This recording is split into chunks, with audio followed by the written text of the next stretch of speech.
A little bit of what we're going to be talking about. I think you can all um, appreciate this, but if you are an outpatient therapist, we'll start with you. If you have the privilege of working with doulas or birth support individuals, they're a great referral source. And I really want to kind of frame this conversation of starting a rehab program on the maternity unit of a hospital. If you're coming from the outpatient setting, which I've found myself working a lot now, I find that doulas are probably the single most important partners or professionals that you could partner with.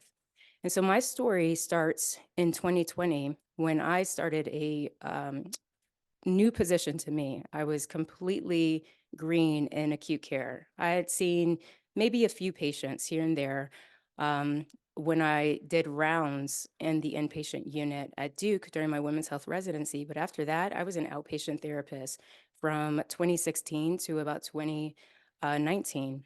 And in 2020, I found an old lecture from physical therapy school where we had one day on pregnancy and postpartum, probably a half a day, if I'm going to be honest. And there was one slide that mentioned this doula that specialized in high risk pregnancy. And I pulled up this one slide from PT school, which was now about 5 years ago at that point. I had graduated in 2015, so it was several years ago. And I found this one slide, and her name was Darlene Turner. And so Darlene Turner was a doula that practiced in Austin, Texas, but I knew she did courses to providers on high-risk pregnancy and treating the patient in the antepartum unit. Now, mind you, I was a physical therapist. I had went through a residency at Duke University in women's health. After my doctorate of physical therapy, I had gotten my board certification as a women's clinical specialist. I had done a few rounds on acute care. Mostly it was the antepartum unit, if we were called, for those individuals who needed to be checked out before they went home. And then also, I really mainly worked in outpatient oncology. So I would work with those individuals and see a lot of people, a lot of women after a mastectomy or after a hysterectomy. And I really got burnt out within my first 2 years of physical therapy practice. I didn't really want to treat lymphedema or chronic pelvic pain or urinary incontinence and a lot of complex pelvic issues when I knew I could do something on the front end, which was see those individuals within 2 to 3 weeks after surgery. So I really switched my practice more to kind of an outpatient ortho. I wanted to see a lot of post-op referrals after mastectomy, after hysterectomy, and I even started in inpatient acute care with that hunger as well. I really loved seeing individuals after surgery because I felt like working upstream could mitigate a lot of those complex issues I was seeing as a pelvic health therapist.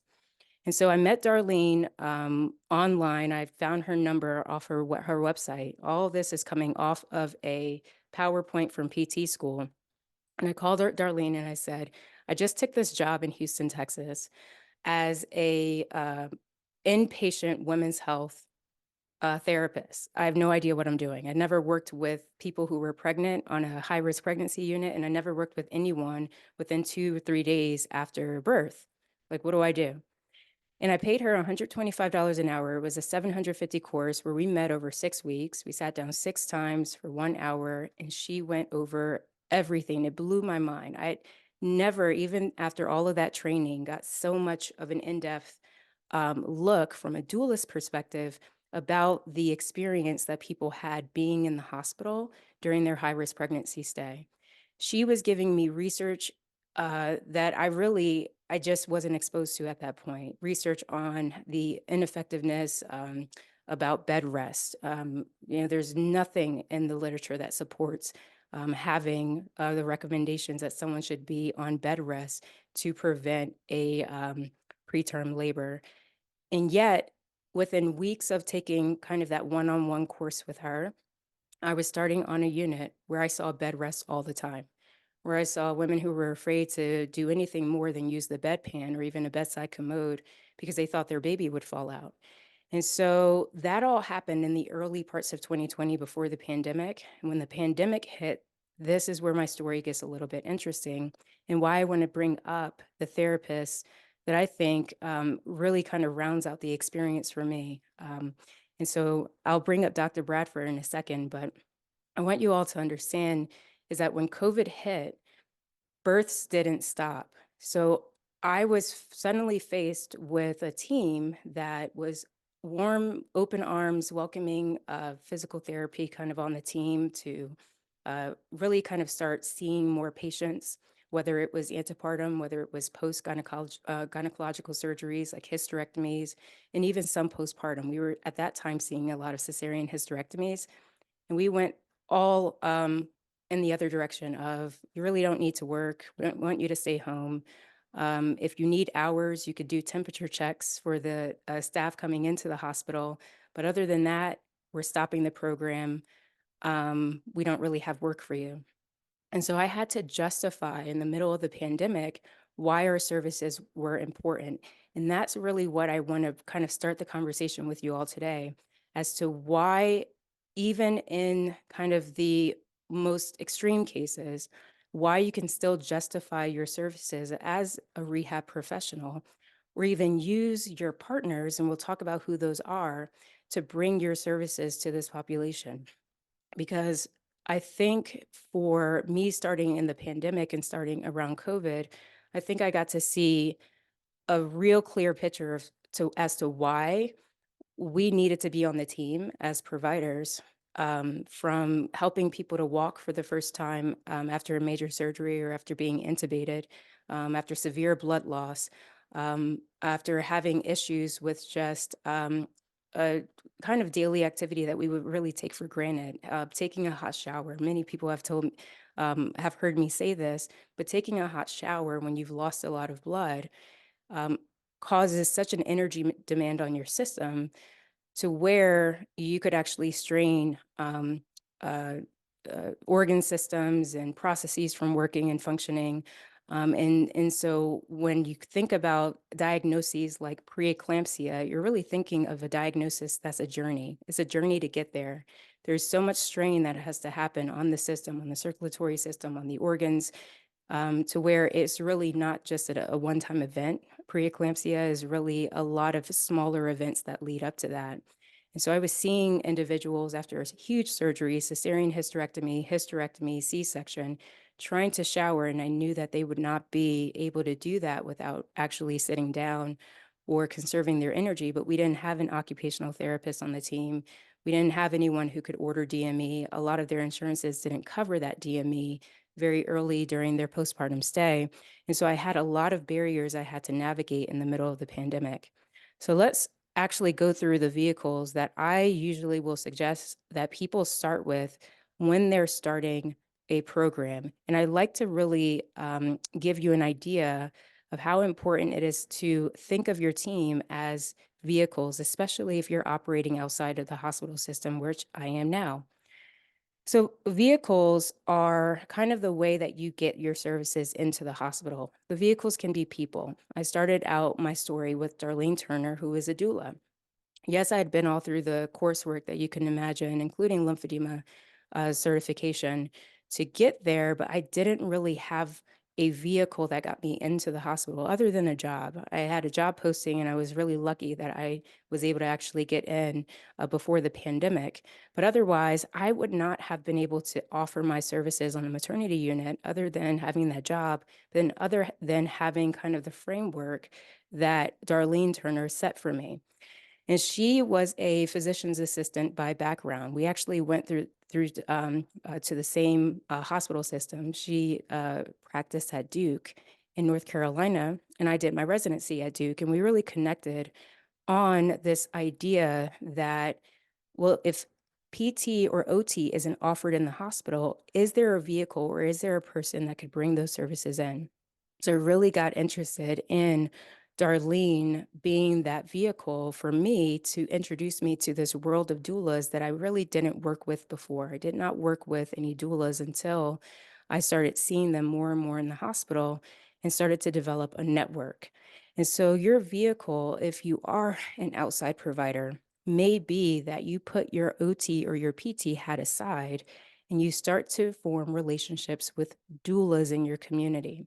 And so for those of you who already answered this, I want to see in the chat again if you can put if you've worked with a doula, have you ever had the opportunity to work with moms either during high risk pregnancy or immediately postpartum after being referred by a doula? Put in the chat if you've worked with moms either during high risk pregnancy or immediately postpartum by way of a doula. You've received this referral. Perhaps you were in the hospital and maybe it was an outside referral, or perhaps you were in the community and perhaps that person was able to be that vehicle that brought you into the hospital. Put in the chat if that's been your experience. Fast forward to 2022, that was my experience. I moved since then from Texas and I moved to Colorado, and I actually started to create a lot of relationships outside of the hospital, and doulas were my go to. So, not only did I start my career in this arena as a pelvic health therapist working in the hospital with individuals after C section, hysterectomy, a traumatic birth, third and fourth degree tears, I actually started my outpatient practice still working with doulas and having them be the vehicle that brought me into the hospital, where I could actually treat as an outside provider a person in the hospital after birth. So the second person that you want to think of is your champion. When you're thinking of starting a rehab program, right, on the maternity unit, you need a vehicle to get you there. That vehicle could be a person. I really strongly suggest always partnering with birth providers who are independent providers. They're able to collect their patients, if you will, outside the system before they're coming into the system, and they're invited into the hospital. So they don't work for the hospital, they work for the patient. And so I really have been trying to train providers, not who only just work for their hospital, to retrain their thinking of not just working for their hospital, but actually working for their patients. And that's where we'll kind of get into the conversation with Dr. Bradford, which I'm really excited about. So the second person that you want to use, if you don't have a vehicle of a doula, it would be that physician champion. It would be someone who's championing your efforts once you're in the hospital, or someone who knows your work in the community. And I mean, ideally, it would be someone who's already on the team. And my champion at this point was Dr. Fox. Dr. Karen Fox was a physician at the hospital that I worked at.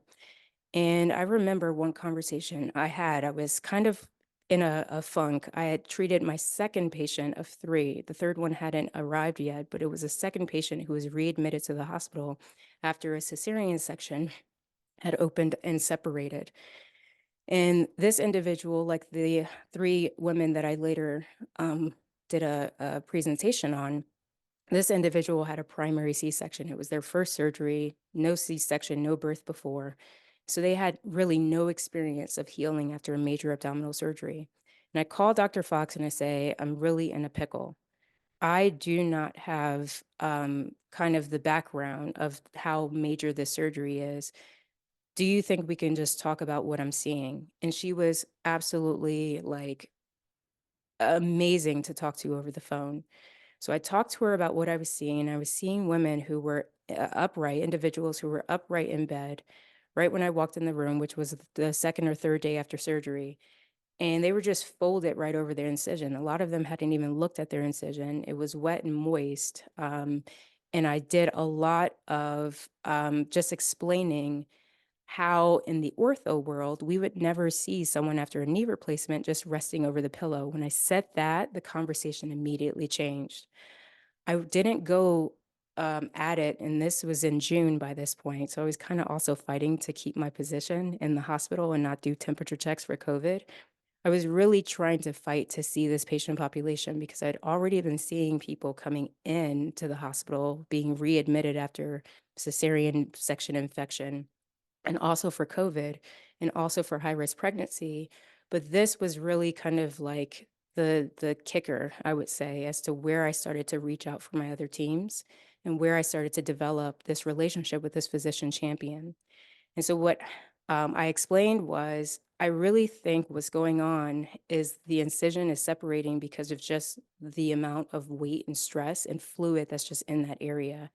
And that's when the conversation changed. We actually started having a dialogue about what I was doing to mitigate that, I was having individuals lie flat, and how she actually wanted to make it into a protocol. She said, "Okay, I want everyone to lie flat for 10 minutes, an hour." And I said, "Dr. Fox, that's totally unreasonable. These are women who just gave birth. They're going to be breastfeeding. No one's going to do that 10 minutes for an hour."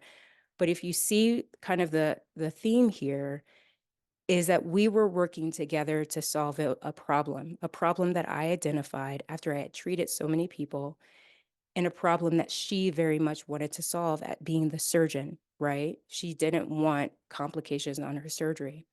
And so the second kind of point I want to make for you all is that if you have somebody who could bring you into the hospital, great, but you need someone to keep you in the hospital. And had I not gone about even building our program in that time frame, I wasn't actually thinking of building a program. I was just thinking of providing a service and solving a problem. But I was really trying to solve little problems along the way, and I was asking for help and asking for input. What I see a lot of therapists when they're messaging me, "I wanna start this program, how do I pitch?" And I'm like, "Have you even spent time creating relationships? Have you spent time talking about things that you're seeing and you're not really sure if it's adding up and you'd like some help? Have you even spent time asking a surgeon, can you observe their surgery so you can actually see all the layers of a C-section and all of the force that's put through the abdominal wall? If you haven't, your first go is not to pitch. People want to be engaged. We're human beings. We really like each other. And so if you haven't spent time just getting to know someone and picking their brain and giving kind of the value back to them, that you value their opinion, you value where they've been, and you just want to have a conversation, pitching is not your first go with this population. And so, vehicle, it could be your doula, it could be the person, it could be actually reaching out to your patients. You might see that a lot of therapists are already putting themselves out on social media because the secret is not out anymore. I mean, it's out really. There is no secret. Social media is not social media anymore. It is social marketing. It is a free space where you could put your ideas out into the world. And so, though I didn't have a protocol, that lying flat after C-section was a really great way to heal and recover after a major abdominal surgery. This surgeon was willing to jump on it. And so that gave me kind of the you will, at the end of 2020 to write my first commentary, which a lot of people have poo-pooed and said, hey, that's not real research. Well, hey, do you see anything else out there on this subject of physical therapy in the hospital after C-section? No, you don't. So that's the first step to research. So that was my vehicle, whether it was putting things out on the internet, writing for journals, making YouTube videos, or working with people in the community like doulas. That was my vehicle into the hospital. Doesn't really happen any other way. If you're an outside provider, you need a vehicle that brings you into the hospital. And if you create something online that your patients can see beforehand, and then you can create maybe a virtual telehealth service that they can connect with you while they're still in the hospital, that's your vehicle. You're using a tool to get into the hospital. The second is keeping you in the hospital, your physician champion, your surgeon, maybe your nurse, maybe the pediatrician. But then once they're a champion, they have to tell other people because eventually you're going to have to embed yourself onto the team, and your team is going to be your network. And so before I bring Dr. Bradford up, I want to end with who that network could possibly be for you, especially if you're an outside provider, because that's really where I'm focusing now.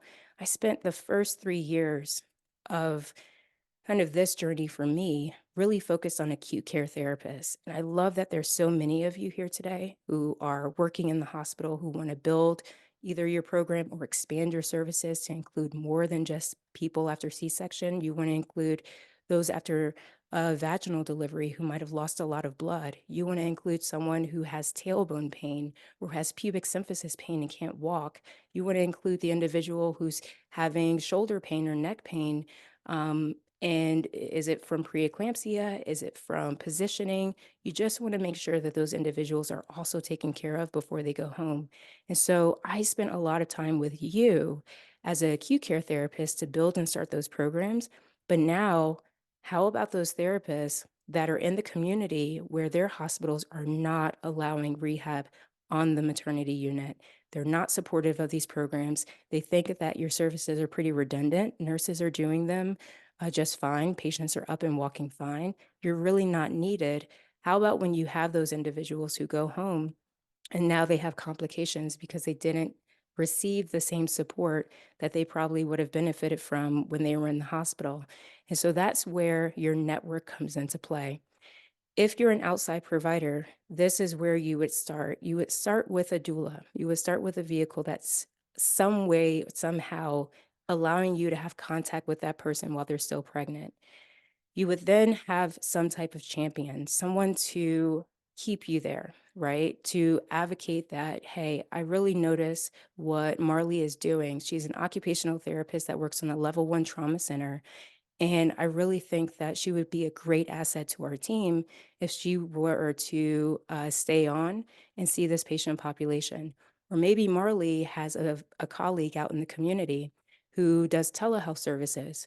And maybe that person who's doing telehealth or virtual services could actually connect with that person while they're still in the hospital and right when they're returning home so that they can give them a call just so that they're checking their blood pressure, they're checking their vital signs, they're not overdoing it with their children at home.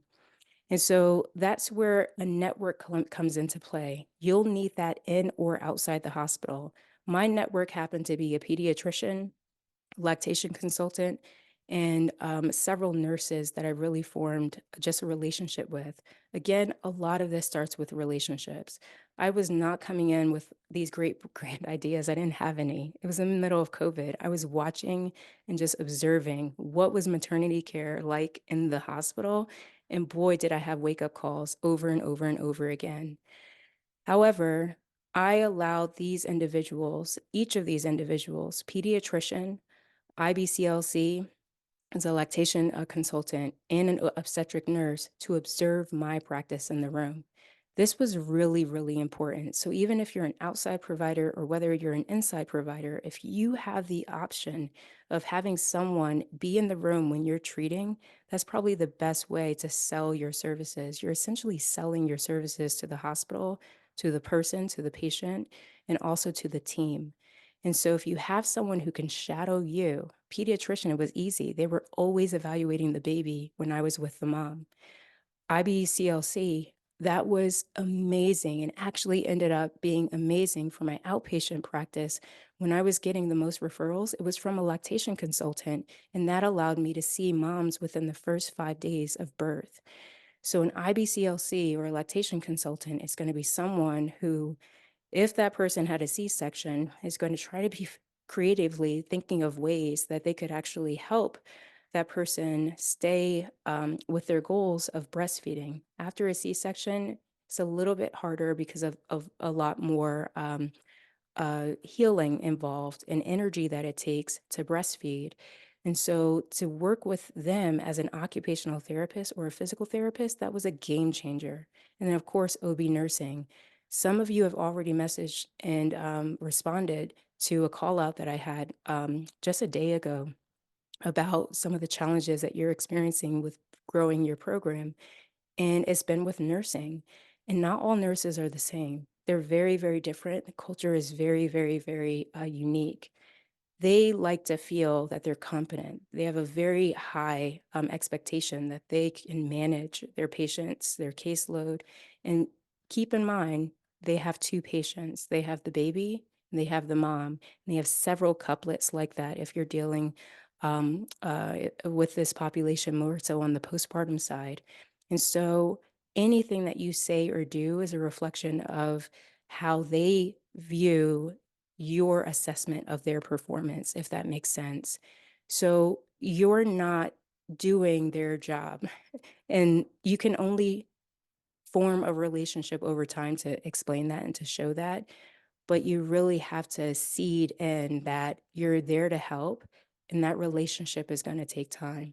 And so with nursing, especially, it took a lot of time for me. It wasn't until November of 2020 that I really thought I really broke through with a nurse. And she was the one who actually encouraged me to get the patient's story that she was actually observing me. She was observing me with this woman after C-section. She encouraged me to contact the marketing department of our hospital and get her published, saying and testimonial, giving a testimonial about her experience with physical therapy. I would not have done that had the nurse not seen and valued what she was seeing in that treatment session and telling me, you have to get this around the hospital. Not everyone knows what you're doing. I didn't even realize what you were doing until I saw you. So please, if you're in the hospital or out of the hospital, your network is so dependent on you embedding your services on that team. And that's where I want to call up Dr. Bradford. I would love to speak with you about your experience as an acute care physical therapist, as well as an outpatient pelvic health therapist. Just with your team, I want to start there. I want to start with the team that you've actually been working with and have created. Who's been on your team? Well, at the moment, everybody, so we finally got the new PT. She finally came this week. So I was like, yay. And then our other PT who's going to be new, I believe she starts next week. She used to be a student at our hospital. And then after nagging her multiple times, I convinced her to sign on. And so, You have um, a student hmm? that was a student, and now She you was a convinced student. her Uh-huh. It to was sign me up. and the other full-time therapist. We were like, there's a bonus, right? And you just got engaged. That's extra money. So she finally caved, and so she'll at least be here for like a year or two. And That's she's gonna awesome. float and do in and out like me.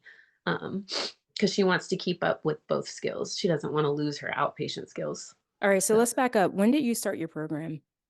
so I started the program uh in October of last year. Um, that is when I made my pitch for the inpatient rehab. Um, just because, as a new mom myself and having my own traumatic birthing experience, and then just knowing lots of close friends and former basketball teammates and girls that I played in like different leagues in when I lived in LA, just hearing a lot of their stories, I was just like, wow, we really don't have the best support.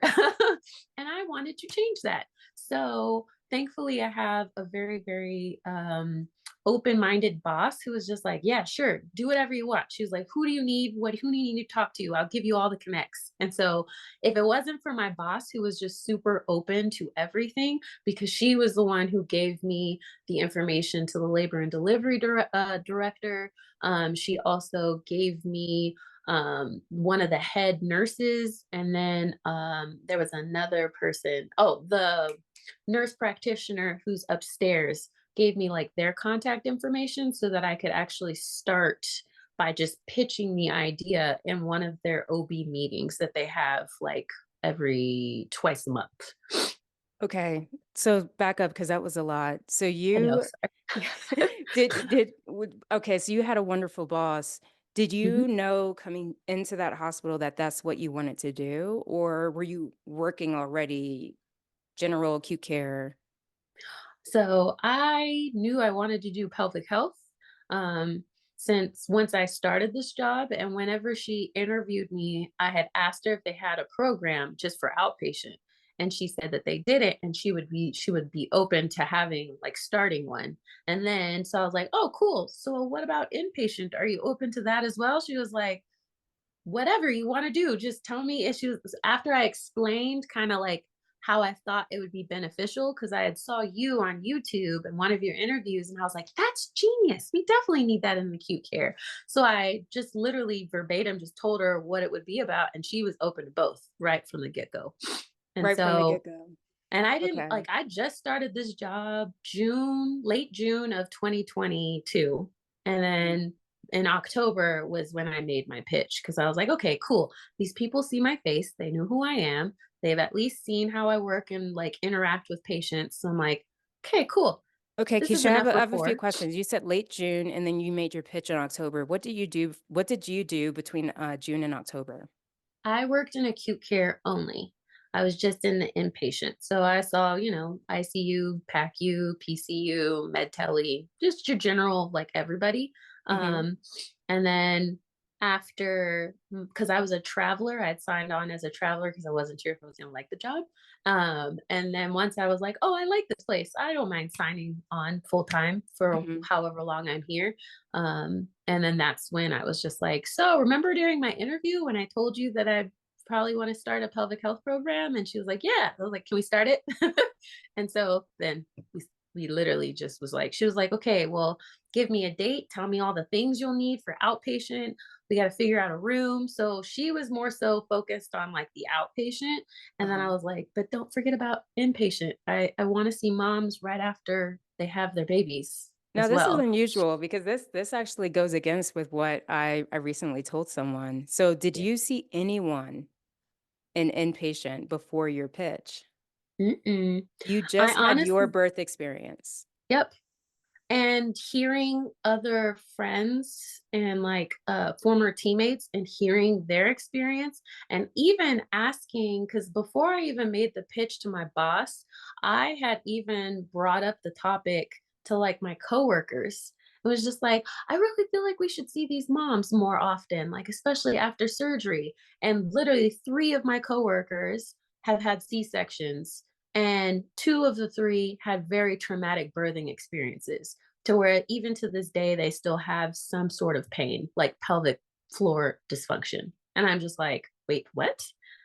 And A so and Doctor Bradford, they, you actually shared your birth experience. You don't have to share all of it, but would you just kind of remind, like, me of how that played into you wanting to treat this population? oh yeah.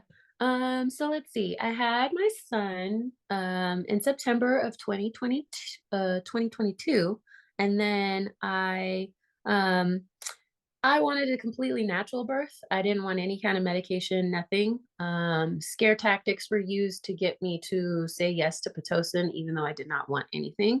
So just because scare tactics were used, and obviously I'm not in the right mindset, I was just like, sure, fine, whatever. I'll say yes to Pitocin.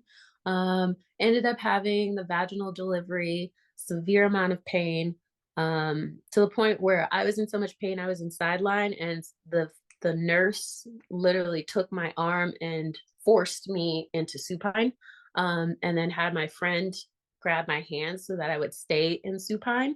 And then as I was pushing, I had a grade 2 tear.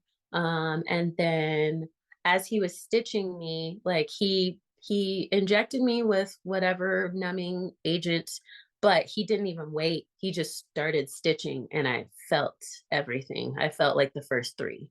And so my friend had to actually like get in his face and was like, "Can you stop? Can you not see that she's in pain?" And so then he like poked me and was just like, "Do you feel this?" Did it 3 times. And I was just like, "Yes, this feels like sharp stabbing pain." And so then after that, he injected me again, then waited, and then finished stitching me up. And then that was fine. But then just even the whole experience of kind of knowing how, like, as a PT for acute care, you know that the biggest thing is you want to work on like mobility. And I, at the time, I lived in a 2-story home. Not one person even made sure that I could actually go up and down the stairs. And I was just kind of like, hmm. So y'all are just gonna base on the fact that I can like walk down the hall and back, that I'm good. So that, all of those little things. And then even once I got home, when you were talking about like showering being extremely taxing, oh my goodness, as you can see, I have a lot of like curly hair. So that, it was just a lot. It was just the hot water, like to the point to where I was like hovering over, and I was just like, my God, I feel like I just ran like a whole bunch of sprints, like I'm playing basketball, like why I'm exhausted. And so, yeah, just the limited amount of care, and then a lot of people just making assumptions because I was an athlete, that they're just like, "Ah, she's fine. Ah, she's fine. She's okay." Keisha, were you walking, like, Mhm, within the first day? So you were mhm, walking. mhm. And have you heard of the term, I seriously had to learn this, but walkie-talkie? No. You've never heard of that? No. Wow, you're so lucky. When I heard it, I wanted to throw up. So it's apparently this term that some people will use to describe patients in the hospital who are already walking and who are already talking. And Oh, so they didn't wow. really need therapy, Wow. right? And so exactly. And so I get first of all that concept when you're in a level 1 trauma center and you see the worst of the worst and all of that, right? Mhm, What I would love for those therapists to just think about is making room for providers who can treat that patient population the way that they would want to be treated, not the way that you think they want to be treated.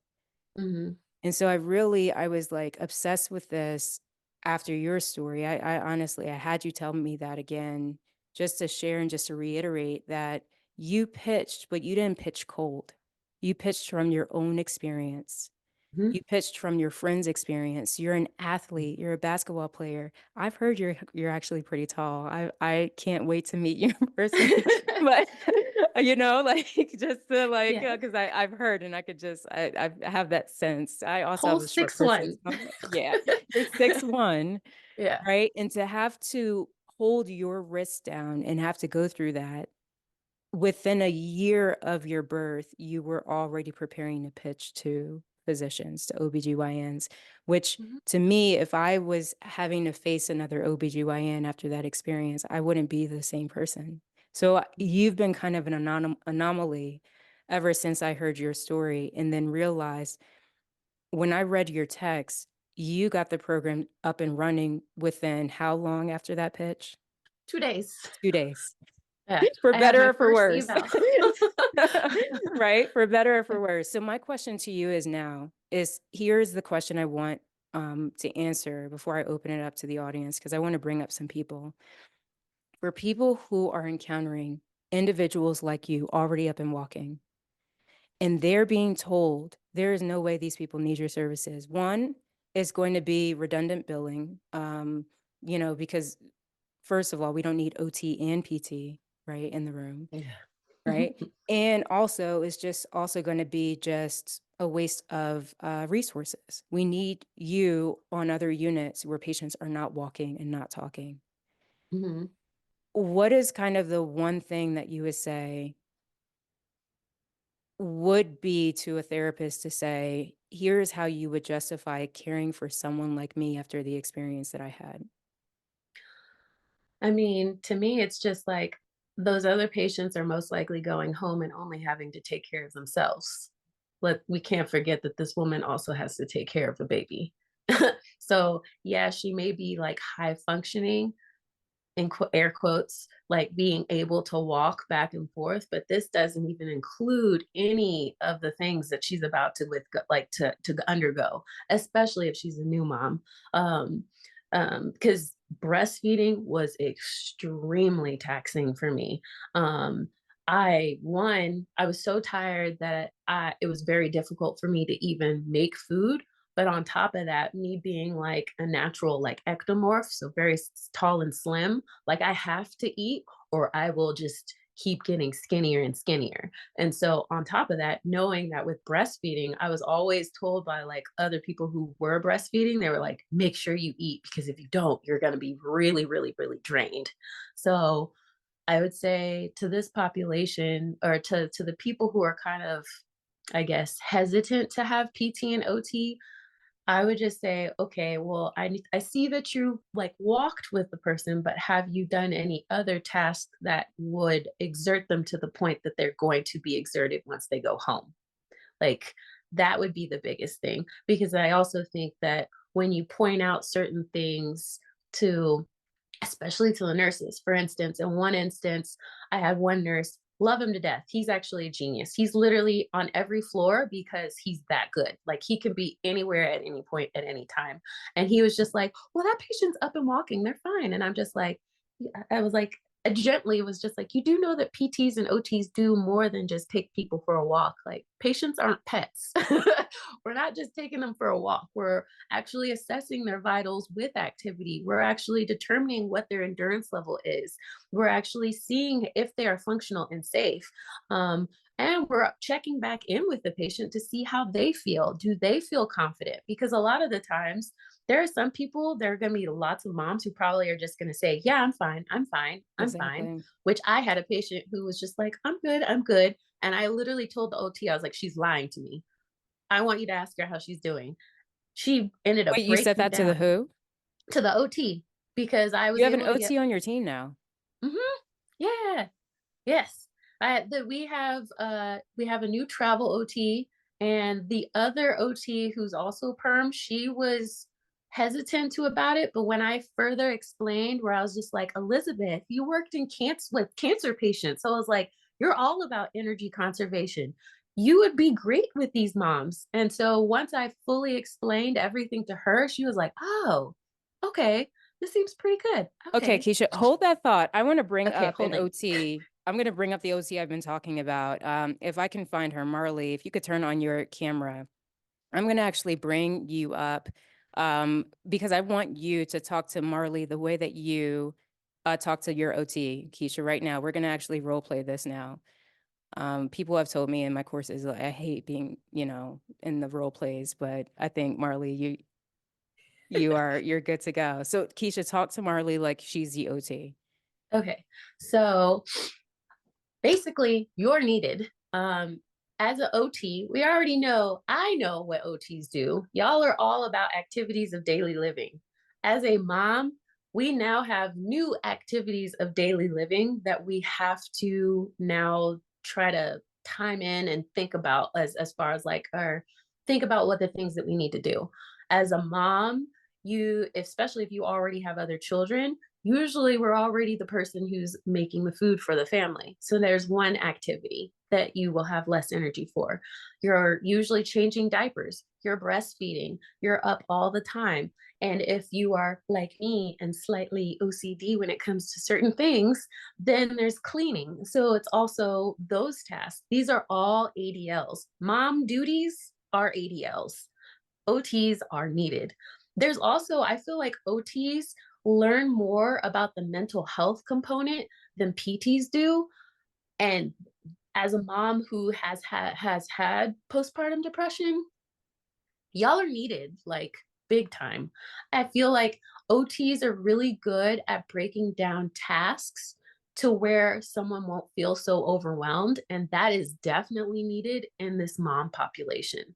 Energy conservation, obviously, with showering, we already know that that's a crap ton of meds compared to just, walking. It's more meds Mhm. than it is just for walking. And These Mets are the things, are, uh, isn't it that the energy yep, I forgot yep, what the yeah. metabolic equivalency of tasks. All right, so Keisha, Mhm. give me a second with Marley. Marley, as a level one trauma center OT, you are pulled in every direction all over the hospital. You come into a room and a mom is already up and walking, right? She looks like Keisha, who's 6'1", right? Athlete, like she had a grade 2 tear. She doesn't have acute respiratory distress syndrome. She doesn't have preeclampsia. She really does look fine. Is this not evidence-based practice? You at least do a what? Low complex eval and just see if you can sign off and say she's fine. But do you just look at her and then just walk out the room? Like, is that evidence-based practice or is an eval evidence-based practice? I really want to know. Sorry, my button stopped working and my dog just joined, so she pops in. Sorry. Um, yeah, so for my hospital, I automatically get an order for all of anyone who gives birth now. So I am already going in and doing at minimum low complexity screens for everyone or low complexity evals at the bare minimum. So yeah, so for when I walk in the room, if they're already up, they're already moving, like I generally just ask them like, how do you feel? Like, how are you feeling right now? Um, and that varies, like, oh yeah, I feel great. I've been walking to the bathroom, I've doing all the things, everything's fine. And then I start to just break it down task by task. So okay, so have you showered? Yes. How did that feel? Did you need to sit down when you did that? Because if you did, I would recommend you get a shower chair when you go home, right? If you didn't feel like you needed to sit down today, then just keep an eye on how you feel when you do that when you get home. We have walk-in showers here. If you feel like stepping over a tub is going to be a problem, I would also recommend a shower chair, and then talk about like a tub transfer. Okay, so we've gone over showering. Oh, and do you need a long-handled sponge? Because I have those too. Was it difficult for you to bend over while you're showering if you have or haven't done that yet? And I go into using the bathroom. How are you doing with using the peri bottle whenever you have peed? And is that going well? Is it not? Have you had a bowel movement yet? Are you able to reach behind and get yourself cleaned up? If not, I got a bottom buddy right here for you. Um, and so then we talk about that. If they're already dressed, how did it go? Are you having trouble bending over to put your underwear on? I would suggest sitting down the first couple of times when you do that. Hi, Lucy. I know it's so exciting. This is Lucy. Hi, Lucy. Is it Lucy? Hi, Yeah. Lucy. Um, so yeah, and I tell them like I would suggest just sitting down. It's hard to get your balance when your belly is trying to shrink back down and you've just done all the things. Do you need a reacher? Lucy, I know, I'm sorry. A reacher, Um, right? Exactly. Exactly. yeah, Even do not you, even for people who didn't have a C-section, even who are just postpartum hemorrhage. If they're getting dizzy, just reaching, right? yeah. And reaching down, a reacher is golden. Yeah, the reacher, the long-handled sponge, and the bottom buddy are typically what I give people if they're having trouble. So long story short, if they are up and moving around and doing the things, I start to break it down ADL by ADL and then talk about like how we can break that down even further, and then talking about newborn care tasks. So like, all right, so if you're going to be bending over a sink, doing sink baths for a while, remind yourself to stand back up so you're not crunched over all the time. Have a caregiver or whoever's going to be home with you maybe put the car seat up a little bit on a higher surface so you don't have to bend down as far to do that. Talking about abdominal protection techniques for self and newborn care. I mean, the list goes on and on. It I've sounds like more than a made low my complex spiel. eval. I mean, you're going out into all Yeah, the just me treatment, talk. right? Yeah, Yeah. So billing, yeah. Erin Licati, Um, I want to pull her up. Erin, if you're on, please put your camera on. I want to pull her up to kind of round out this conversation because both of you work in acute care. Erin has done trainings kind of outpatient with doula communities of doulas. I want to ask you, Marley, and I want to ask you, Dr. Bradford, both of you, if a person wanted to bring their services in the hospital, they don't work for the hospital, would they be at a great disadvantage because they don't have access to the chart to see how much that blood loss that person had, what their hemoglobin drop was, right? Someone who looks like Keshia, who looks fine, she's walking around moving. If they're outside of the hospital, they don't have access to the lab values and everything that you do. How can they best prepare to treat this patient population that in a lot of hospitals, they're still blocking rehab services? We just know that that's going to be an issue. So we have to figure out different pathways to get rehab therapists in the room, whether it's video, virtual care, whatever, or whether they're doing what doulas are doing, offering their services as private pay. How do we get them up to the level of knowledge of what you would cover in an acute postpartum visit so that they're safe with people, so that they're not doing too much? What do they need to know? Keshia, speak from a PT standpoint. Marley, speak from an OT standpoint. And Dr. Licati, please, I'm going to bring you up just to kind of round out this conversation on what people need to know to treat this population. Keshia, you go first. Well, I mean, vitals as far as like blood pressure, that's something that you can kind of go off of.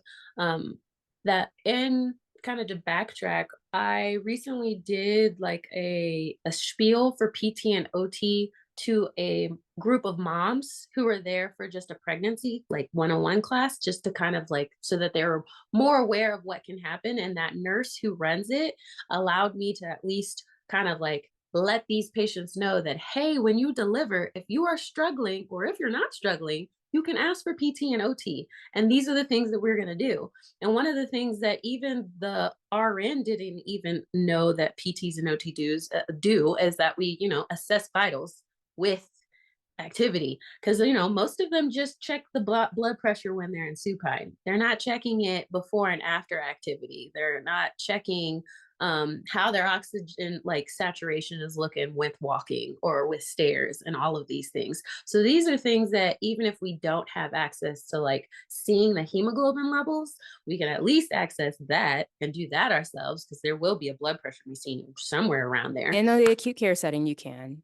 Mm-hmm. But Marley, for someone who's an outpatient therapist, they want to start these, these services for this inpatient acute population.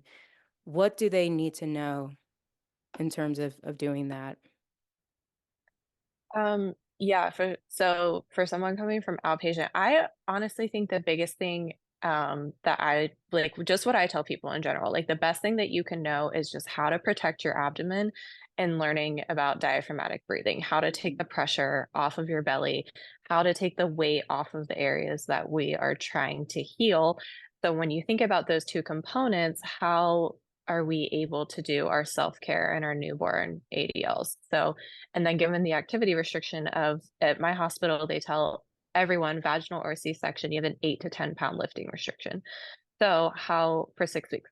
So how are you able to do those things with an 8 to 10 pound lifting restriction? But then I also tell them life is life as well. Like I understand that is a recommendation, but I understand that life is life. So how can we teach you to function and take care of your 2-year-old as well?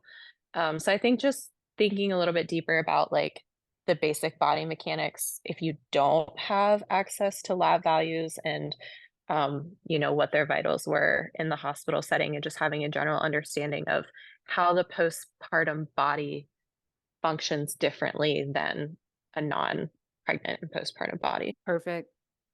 Thank you both. Aaron, please bring it home. Thank you both. I Yeah. really, Aaron, I want to spotlight you just for a second, because you taught.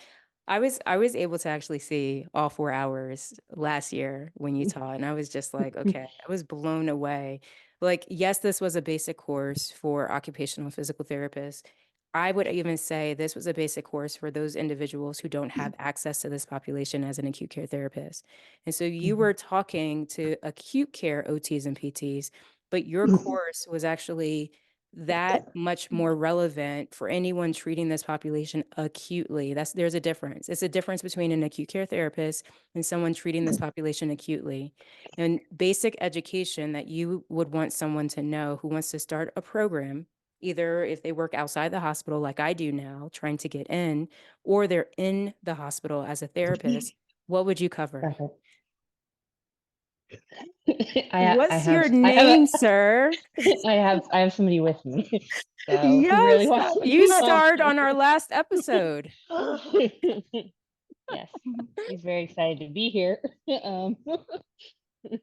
Thank you for So- joining. Yep. So, as far as not having access to lab values, I would just tell somebody to think about what symptoms somebody would have if they had something going wrong with their labs. Because that's really what we care about in the hospital. I mean, why do we care that your H&H is low, your hemoglobin and hematocrit is low? Well, we care about what that's going to mean for your system being able to compensate and handle activity, right? So in an outpatient setting where you might not have labs, you can still watch somebody for paleness, like Dr. Bradford said, their vitals, right? Like tachycardia.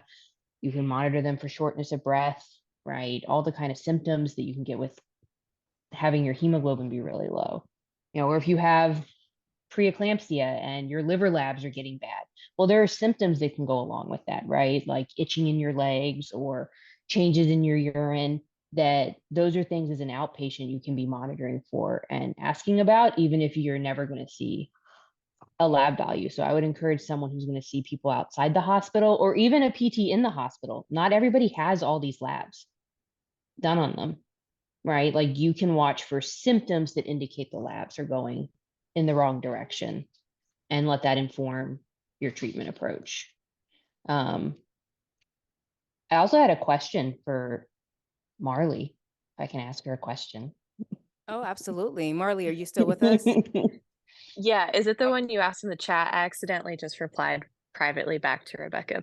Oops. Oh, yes, that is my question. That is my question. I've had therapists that I'm looking for you, Marley. don't want to go see this population because they feel like it, because they're walkie-talkies, like Rebecca said, Mhm. they feel like that makes them therefore a low complexity eval. And at least in my hospital system, you don't get as many productivity points for a low complexity eval as you do for a medium or a high complexity eval. So they feel like they're harming their own productivity numbers, which our manager really cares about if they have to go see too many of these people. So I made the argument that, like, I don't think they're low complexity. Just because they're walkie-talkie doesn't mean they're low complexity.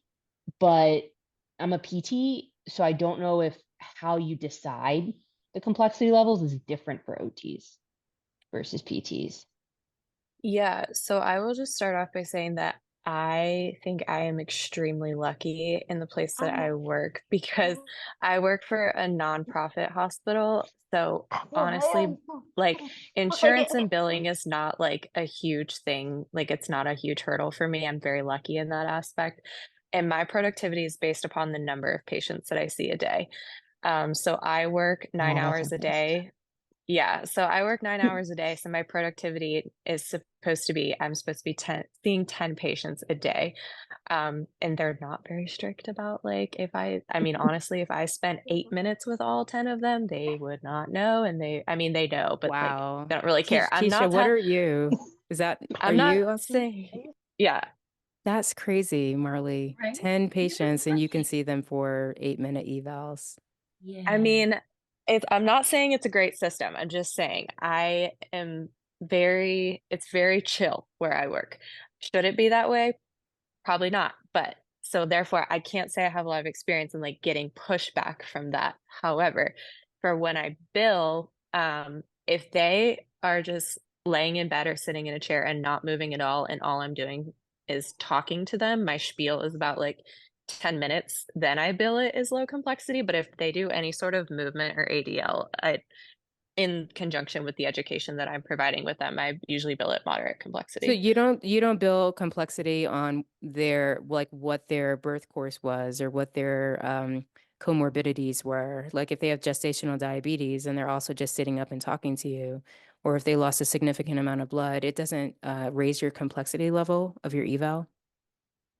Not necessarily for me. I usually base it on like functional performance is what I try to During base it the off eval, of. their functional performance. Interesting. Okay. And Mhm. Dr. Bradford, I was wondering the same. Do you work for a nonprofit or a for-profit? For profit. For-profit. Does it Yeah. change? I would say so she's lenient in the fact that she's just like, it'd be great if everyone can get at least 16 units in their 8-hour shift. Hmm. And so I don't know, to me that's semi-reasonable, but she also was just like, if we get 10 to 12, she's like, then you're doing good. But if you can get 16, I'd be happier. But she's more so looking at it because of other like rehab techs so that they're essentially like paid for. That's why she would like for us to have 16 so that she can vouch so that they can still have a job. But yeah, as long as it's more than 10, then she's a-okay. The things that outpatient therapists don't have to worry about. I mean, of course, outpatient billing therapists. I'm not talking about you guys. I'm talking about your virtual health, your kind of these innovators that we're kind of hearing more of who want to start businesses and bring their services into a hospital they don't work for. As acute care therapists by background, what's your kind of final say on that? Do you think that that is a viable model in the future, Aaron? As far as I know, I don't think there's any reason why PTs and OTs couldn't, like, the patient couldn't hire you like they hire a doula, right? To be a support person that comes with them to the hospital. Like, I don't think there's any like legal reasons you couldn't do that. Um, right? You would just have to make those connections with people in your community, right? And partnering with something like a doula or midwife organization might be a way to do that, right? Because those are already people that are used to using that kind of model, right? To get into hospitals that they aren't actually employed by. I mean, I don't see any reason why we couldn't do that too. Marley, what do you think in terms of OT? And practice, OT practice. So that's why I really value your kind of thinking on this. Direct access is not the same for OTs across the states. So, but there are some states with direct access. So where do you see the future of that being? Yeah, so I think so I was just at the AOTA conference last week where I was lucky enough to get to hug you and see you in person. Um, and there was so much stuff about maternal health there, and it was just like it was awesome just to see like the number of people that are talking about it and getting involved. There is still there's a lot of research out there and a lot of people saying, yes, OT needs to be involved in the maternal health setting, in the hospital setting, it needs to happen. However, there's not a lot of people, they're still trying to figure out how to do it, right? So trying to figure out how to get access to these courses that you've built and created. Um, so I think there's a huge opportunity. I think we just need to continue to like advocate. OT in itself, in my opinion, is a very underserved area because people we're just kind of like the unicorns of rehab. I feel like no one really knows what we do, including ourselves, to be completely honest with you. Like I'm like, there's really not a true definition for OT. There's really not. Um, so I I think you think guys just know, you just don't give yourselves the credit. Do you remember that coda in the audience who was like, hey, what would I do as a coda? And then I just like put the mic back on her. I was like, you tell me. Like, I'm not gonna be the professional that tells y'all what you do. And she slayed it like a coda yeah, student. She was a student who was a coda. And she said, well, we would do this. And I was just like, okay, like what's stopping you from getting out there? yeah, absolutely. So yeah, I do think there's definitely it's getting bigger and I'm so excited about, the role that we're playing in across all settings. There was a oh shoot, what is her name? Dr. Khan. I can't remember her first name, but Sabina she Khan. yes, oh She my is a god, she's force. Oh, I would have loved to meet her. Tell me about her. oh, she was amazing. She did a hour-long short course on the role of OT from family planning all the way up to 1 year postpartum and all the steps in between 9 months of pregnancy in the hospital setting, 6 weeks after, and 1 year after, and it was just, like, mind-blowing. Um, Okay. So Dr. so Sabina Khan, yes. I'm following her publications. She is writing all the time. She's putting literature out there. She's seeing moms. She did a home visit with a teen mom. I mean, she's like on the boots, like boots on the ground, exactly what I'm talking about. Like I asked in the chat, what do you all think about this future of occupational and physical therapists being the direct to consumer provider, getting out there and reaching people directly, not waiting for hospitals to give us permission, because we know that there are far more hospitals not providing OT and PT services on the maternity unit than there are that do, that you work in. So, Dr. Bradford, what do you think about this? I think it's exciting, especially to just know like Marley, you get it's an automatic order. I'm trying to get on that level. Marley's on a different level. I still have to just, prance around and labor and delivery and be like, hey, so I hear a baby. I'm here. Hi. and And I should say, Dr. Sizzler, like you did your capstone on this. Is that right? Like it started as a capstone and then you created I actually watched your pitch. And so is that right? Like I watched you actually pitch to your hospital system. I was joining in through Teams or Zoom, and I actually watched you present to a room full of your colleagues, and I was like, this is next level. You invited me to your pitch, to your hospital pitch. Um, I mean, telling you, Keisha, it just gave me I just got to goosebumps. clap So, for like, her yes, because yes, absolutely. So, I mean, I want to give people kind of the lay of the land of what you all are doing. You're in the hospital. And it seems like you're open to pushing the boundaries. That's all we can do. We don't have evidence yet. That's just clear. We don't even have a case study, Marley. We don't even have one case study of a person's experience with OT after birth, like after a primary C-section or after a third-degree tear. We have not one case study, which is considered the lowest level evidence. And so this is more of my pitch to whoever watches this is to continue to push the boundaries, but all of us are going to have to come up with some type of framework that we can research.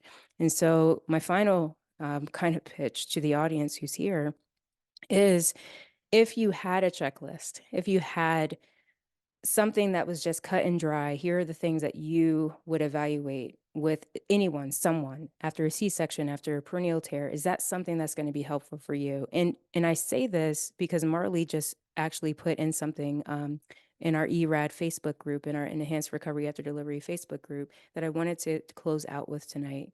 She put in a question on, well, what do you do if a person is high level and they're not getting out of bed? You know, they have the education, but you're not actually able to see them functionally perform. Well, Marley, if I teamed up with you and I teamed up with Dr. Bradford and I teamed up with Dr. Locati on a checklist, and that person was given a checklist almost as a functional screen, as a way to communicate to the patient as well. Here's what we want to check to make sure you don't have any surprises when you go home. You have no surprises. It's almost like including them in the eval to make them understand you are there for their physical function, right?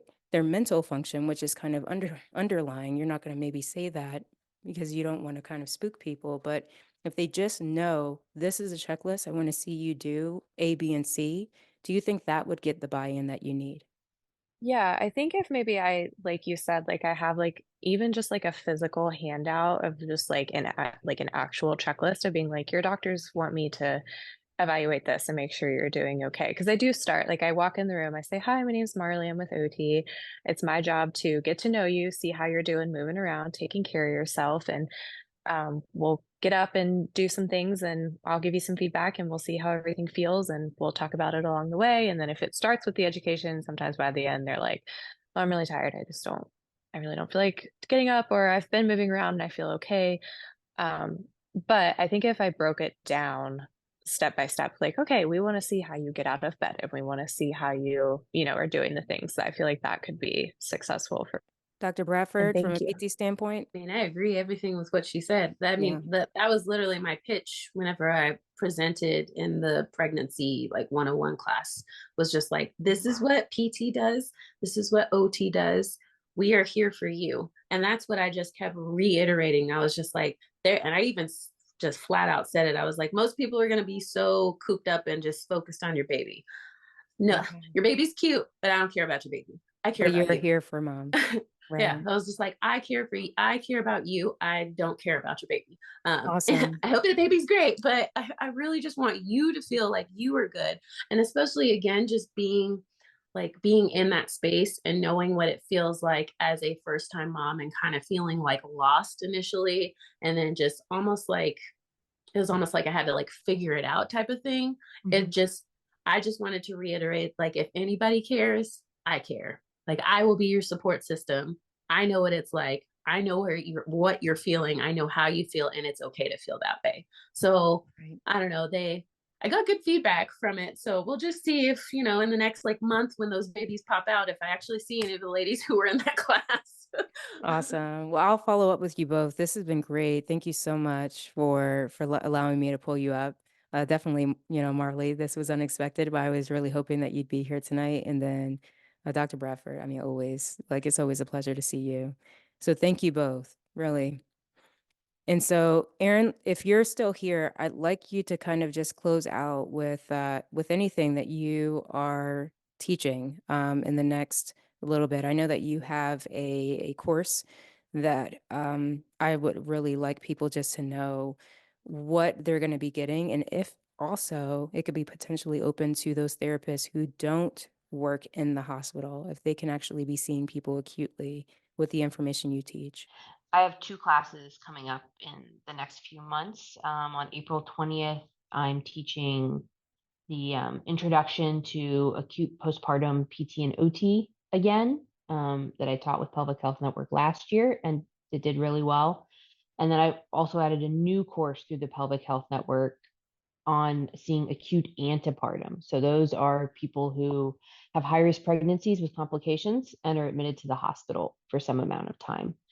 And that's going to be on June 1st. Both of them are going to be live virtual classes, but the replays will also be available for people who can't attend live or who want to rewatch them later. So in the postpartum class, it is geared towards acute care therapists. And I would say, yes, people who are going to work with patients probably in the first maybe 6 weeks or so postpartum, even if they're not in the hospital, could benefit from taking it. Like I said earlier, when we talked about lab values, for example, I go over things like symptoms you should really be looking out for that would be valuable information, even if you didn't have access to a chart that you can review in the hospital like an acute care therapist did. But we'll go over the basic 101 physiology of pregnancy and childbirth because it's geared towards therapists who maybe aren't pelvic PTs or OTs themselves, but find themselves getting orders and being sent to this unit. And then we'll go over kind of what to look for in somebody's chart, what kind of complications that are unique to this population you might run into, and what you should be screening for, and how to kind of develop an initial home exercise program for people. I've also really beefed up the perinatal mental health section compared to last year when I taught this course. So that's a little more in depth than it was before. And we've added some extra case studies, like for specific patients to it. And then for the antepartum course, the high risk pregnancy course, it'll talk a little bit about the basics of kind of physiologic pregnancy without complications, in case people haven't taken the first course. But most of the course will be devoted to going over the most common pregnancy complications for which people get admitted to the hospital, what kind of activity restrictions they're given, how you as a therapist can determine what is safe or not safe for them to do with their body, and how you can still provide exercise, manual therapy, mental health support, coping strategies, family planning and involvement, right, for what's lying ahead for them, and also just prepare them for birth and postpartum, right, knowing that they've been deconditioned on bed rest probably Yeah, for an extended period of absolutely. time. Excellent. Mhm. I appreciate you going through that because I think that you also added in handouts for in both Spanish and English. Is that right? Cesarean section handouts. I thought I saw something Yes. with that, but I was Mhm. just like, this is huge. This is basically every resource that someone um, could need just in a pinch, right? Or, just to get started and just to really get comfortable treating this patient population or even giving those handouts to providers. Be the vehicle, right? You're Mhm. creating a vehicle, which is the handout. And those are really hard to just get approved in hospital systems because they're really like, some of them it's just not like an easy, oh, I want to give Mhm. this to every patient. Like it has to be screened. So if you already have something in Spanish, that's huge. The providers already are being exposed to OT and PT through a handout before they actually see you at work. And so Mhm. this course, when is it? So the postpartum is going to be April 20th, and the antepartum is going to be June 1st. And you can sign up for both of them on the Pelvic Health Network site. I also made a post about it in the ERAD group on Facebook, and Awesome. the OBPT and OT group as well, so people can see the link. And yes, I have a Spanish handout that actually an OT made for me, a local pelvic OT who speaks Yes. Spanish. She did the Spanish handout for me. Awesome. All right. So So collaborated with an OT mhm, and PT. mhm, And so a lot of people will ask, well, wait, what about your course? What about the perinatal health specialist? That is going to split into two cohorts. So I spent 3 years, like I said, really focusing on acute care therapists. I'm looking for therapists like Erin Licati to be creating more courses and training for acute care therapists who don't need a big certification and also who may not have a need for all the in-depth education that we provide under the certification. We go into critical care and emergency department that you might see this patient population. We're meeting monthly like this, kind of in these forums to discuss cases or case scenarios or different barriers that you might have. If you need something that just gets you in the door, please look at Dr. Lakati's course. I'm incredibly grateful and relieved that she's actually creating content because not one person needs to be doing this. Our biggest competition is ignorance right now. If you still are getting questions about what does an OT do, that's a problem. It's 2024. Like, let's get up to speed.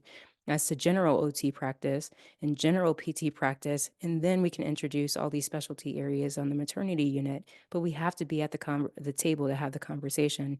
So Dr. Locati's course is dropping in April. Sign up now because my course is actually going to take a very, very different turn. So the cohort that we really are just graduating now through, that's taking the exam that ends in May, it's going to be a shift come June. So I'm going to focus on those therapists who want to provide virtual care or in-person mobile care. So I'm really sinking a lot into a virtual mobile practice type cohort. So there's going to be 2 testing periods of year. The first testing periods are going to be really geared towards the content that the acute care therapists who work in the hospital received. And then the second cohort is going to be geared towards those business owners who want to create a business and increase their revenue and create programs in hospitals they don't work for, but that are embedded in their communities. And so we're going to start a business aspect to the course in June. And so you're going to see a big difference in terms of the pricing, in terms of the traditional style of teaching. There's going to be a lot more interactive courses under the perinatal health specialist certification, enhanced recovery after delivery. But a course like Erin Locati, I've been really supportive of her kind of like branching out and standing on her own. And so I'm really just kind of pushing her to really get this education out there. And so in terms of CEU support, you might actually be seeing a lot more of that. We're really working on Texas because it's its own country. And I really want her to really spread this knowledge all throughout because there's so many maternity centers there where individuals can really benefit from this information. So please, Pelvic Health Network, courses.pelvichealthnetwork.org/Erin Locati. You'll be able to see her 2 courses that are going to be released in April and in June. I'm totally excited about it.